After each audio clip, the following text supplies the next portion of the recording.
শোক সংবাদ। সাবেক প্রধানমন্ত্রী বেগম খালেদা জিয়া আর নেই।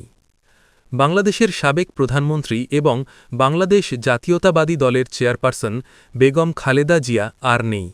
আজ মঙ্গলবার সকাল ৬টায় রাজধানীর এভারকেয়ার হাসপাতালে চিকিৎসাধীন অবস্থায় তিনি শেষ নিঃশ্বাস ত্যাগ করেন। ইন্না লিল্লাহি ওয়া ইন্না ইলাইহি রাজিউন। বিএনপির মিডিয়া সেল এবং দলের পক্ষ থেকে এই তথ্য নিশ্চিত করা হয়েছে। মৃত্যুকালে তার বয়স হয়েছিল ৮০ বছর। মৃত্যুর কারণ ও শেষ মুহূর্ত। দীর্ঘদিন ধরে Begum Khaleda Zia liver cirrhosis, diabetes, kidney ও হৃদরোগসহ বার্ধক্যজনিত নানা জটিলতায় ভুগছিলেন।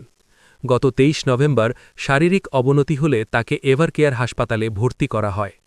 হাসপাতালের করোনারি কেয়ার ইউনিটে বিশেষজ্ঞ চিকিৎসকদের সমন্বয়ে গঠিত মেডিকেল বোর্ডের তত্ত্বাবধানে তার চিকিৎসা চলছিল। আজের ভোরের দিকে তার শারীরিক অবস্থার চরম অবনতি ঘটে এবং ফজরের নামাজের ঠিক পরেই তিনি ইন্তেকাল করেন।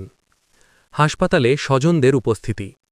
মৃত্যুর সংবাদ পাওয়ার পর হাসপাতালে ছুটে যান বিএনপির মহাসচিব মির্জা ফখরুল ইসলাম আলমগীর সহ দলের শীর্ষ নেতৃবৃন্দ। হাসপাতালে আগে থেকেই উপস্থিত ছিলেন তার বড় ছেলে ও বিএনপির ভারপ্রাপ্ত চেয়ারম্যান তারেক রহমান ভার্চুয়ালি, পুত্রবধূ ডাক্তার জুবাইদা রহমান এবং পরিবারের অন্যান্য সদস্যরা। বর্ণাঢ্য রাজনৈতিক জীবন। বেগম খালেদা জিয়া বাংলাদেশের প্রথম নারী প্রধানমন্ত্রী। তিনি ১৯৯১ থেকে ১৯৯৬ এবং ২০০১ থেকে ২০০৬ সাল পর্যন্ত ২ মেয়াদে দেশের প্রধানমন্ত্রী হিসেবে দায়িত্ব পালন করেন। ১৯৮১তে স্বামী জিয়াউর রহমানের মৃত্যুর পর তিনি বিএনপির হাল ধরেন এবং অপসীন নেত্রী হিসেবে দেশের রাজনীতিতে নিজের স্থান করে নেন। তার মৃত্যুতে রাজনৈতিক অঙ্গনে গভীর শোকের ছায়া নেমে এসেছে। দলের পক্ষ থেকে শীঘ্রই তার জানাজা ও দাফন প্রক্রিয়ার বিস্তারিত সময়সূচি ঘোষণা করা হবে বলে জানানো হয়েছে।